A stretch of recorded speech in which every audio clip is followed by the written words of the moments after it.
ఇక్కడికి విచ్చేసిన తెలుగుదేశం పార్టీ కుటుంబ సభ్యులందరికీ కూడా హృదయపూర్వక ధన్యవాదాలు.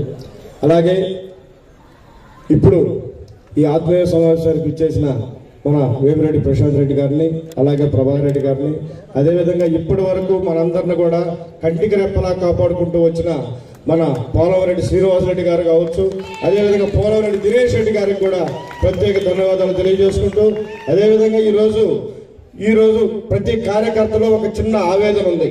ఎందుకంటే ఈ ప్రశాంత్ రెడ్డి గారు వచ్చిన తర్వాత ఈ కార్యకర్తల్లో తెలుగుదేశం కార్యకర్తలు ఖచ్చితంగా వాళ్ళకి వాల్యూ ఇవ్వాలని చెప్పి ప్రతి కార్యకర్త గుండె ఈరోజు కోరుకుంటా ఉంది. ఖచ్చితంగా ఈరోజు అందరిని కూడా గుర్తించి ముందు తెలుగుదేశం కార్యకర్తలు ఎన్ని కష్టాలు వచ్చారో ఈరోజు ఒక్క నా మీద ఎన్ని కేసులు ఉన్నాయి ఈరోజు చూస్తా ఉన్నారు.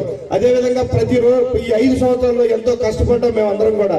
ఖచ్చితంగా గుర్తించాలని చెప్పేసి మొదటి ప్రయారిటీ తెలుగుదేశం కార్యకర్తలకు ఇవ్వాలని చెప్పేసి ఖచ్చితంగా కోరుకుంటూ ఈ అవకాశం ఇచ్చిన మీ అందరూ కూడా ధన్యవాదాలు తెలియజేసుకుంటూ సెలవు తీసుకున్నాం.